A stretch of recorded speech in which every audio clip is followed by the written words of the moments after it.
Okay, so practice problems for chapter 2. I'm on page 158, number 8. Given a piecewise function, is the function continuous at -2? So using our 3-point definition, first we have to find the value of the function at -2.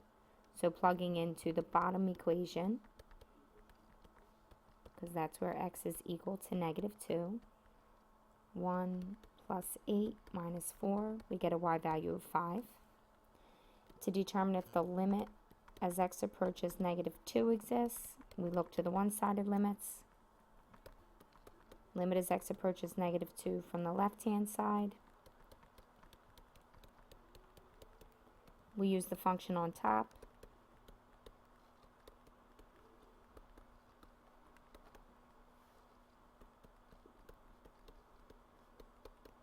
And we get a value of -2.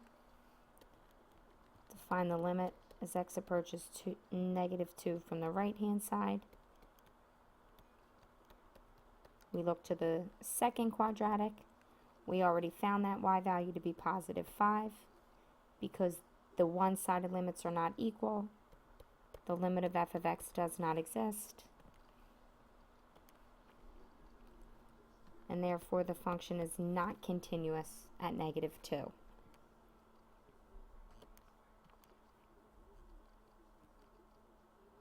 Now, is the function differentiable?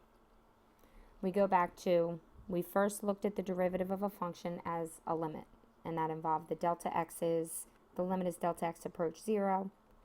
But with a piecewise function, we want to determine if the function is differentiable from the left-hand side, the top function, and the right-hand side. So does the derivative exist at -2? We use the alternate definition of derivative. So as x approaches -2 from the left-hand side, this is our top function, and that alternate definition was f of x minus f of c. -2 from the left, we found that y-coordinate to be -2. So minus f of c all over x minus c.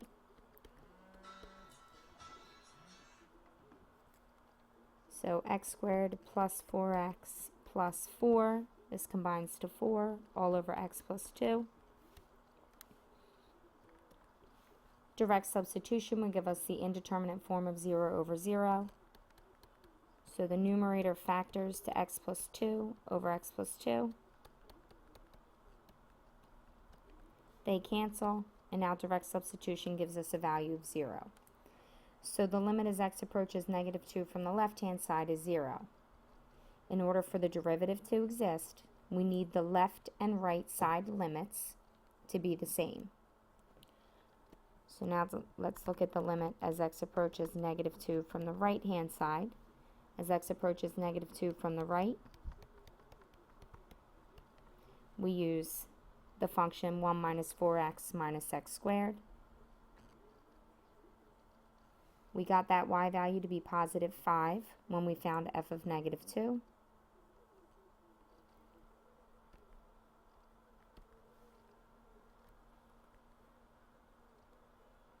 All over x plus 2.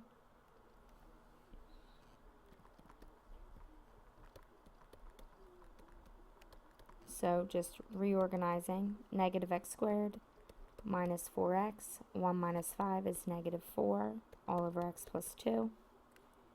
Indeterminate form, again, on direct substitution. I'm going to factor out a -1.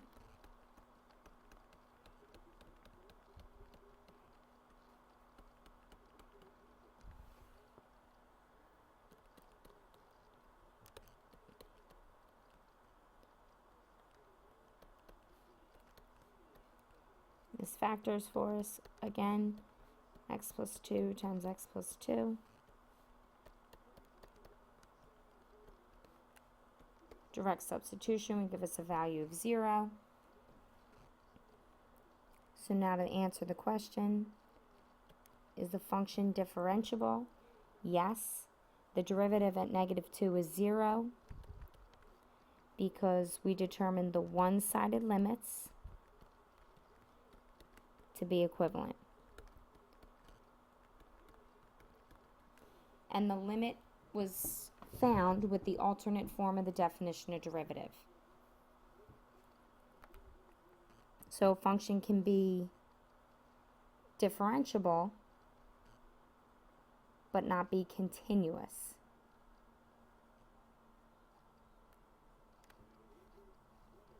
Okay. So again, the function is not continuous, but it is differentiable at -2. Now let's eliminate the need to have to do the one-sided limits to check differentiability.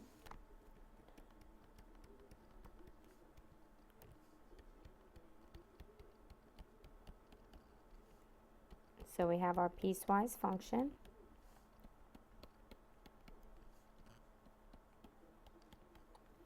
Okay.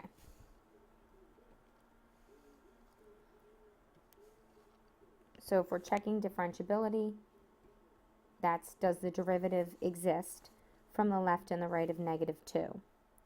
So if we want to look at the left of -2,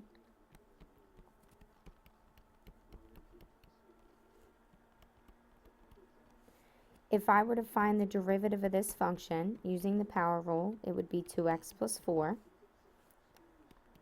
The value of the derivative at -2 is 0, which is what we found with the one-sided limit. To the right of -2, if this is my function, finding the derivative using, again, the power rule, I get -4 minus 2x. So the derivative at -2 would also give me 0, which we verified. So now using our derivative rules, we check the derivative of the function to the left of -2 and the derivative of the function to the right of -2 are the same value, and therefore we know the derivative of the function is 0.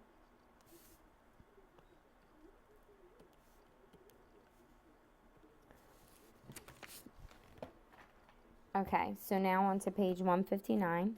Let's just look at some derivatives. I'll do the even ones since you can check CalcChat for the odd. So starting with number 42, g of x is equal to x cubed plus 7x times x plus 3.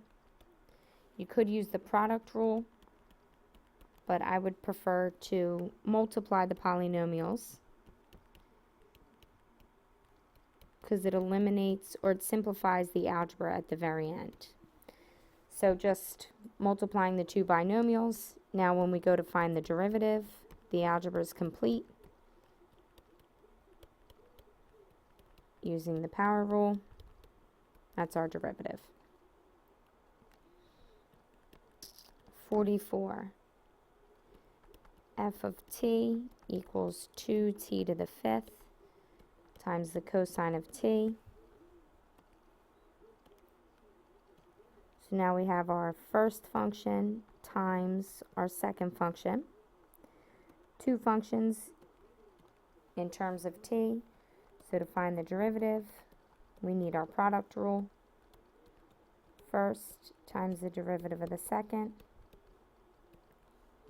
plus second function times the derivative of the first function. And not a whole lot more we can do in terms of rewriting. Hi, is the kids awake? Okay. Alright, so that's our final answer. No factoring out needed.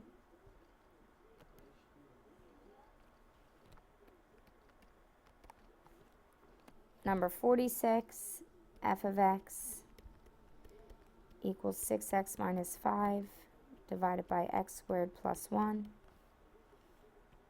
So to find the derivative here, we need the quotient rule. Bottom function times the derivative of the top function minus top function times the derivative of the bottom, all over bottom squared. Please don't cancel the x squareds plus 1. That factor doesn't exist in all three terms. So, distributing in the numerator, plus 10x, all divided by x squared plus 1, quantity squared. We get negative 6x squared plus 10x plus 6, all divided by x squared plus 1, quantity squared.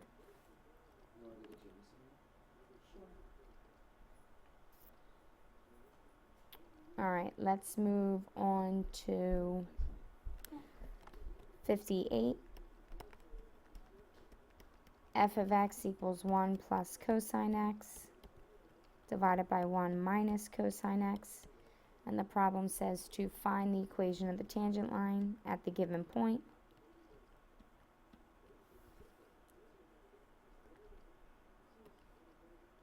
So again, tangent lines, that'll be y minus y1 equals m times x minus x1. Where does our slope come from? From the derivative.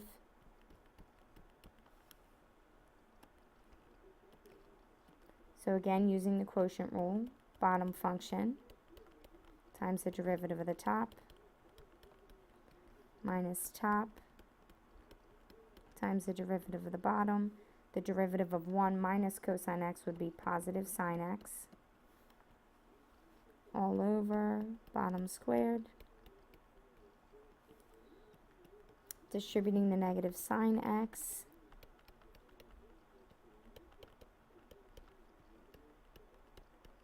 distributing the positive sine and the negative 1 to the second term.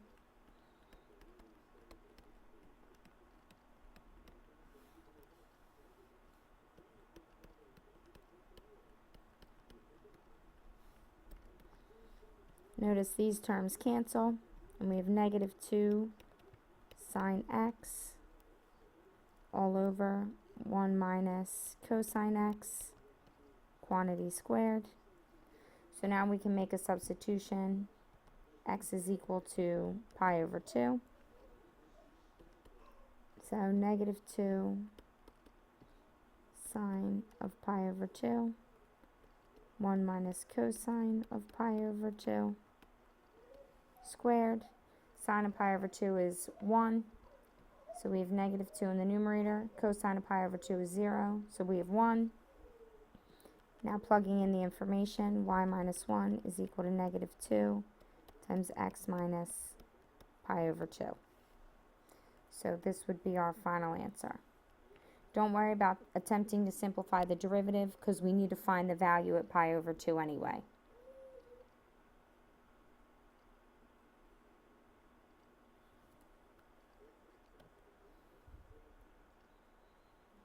Okay, let's look at 62. H of x equals 21x to the negative third plus 3x. And the directions say find the second derivative. So the first derivative, using the power rule, negative 63x to the negative 4 plus 3. So applying the power rule again. So multiplying, we have positive 252x to the negative fifth plus 0. So then just writing with a positive exponent,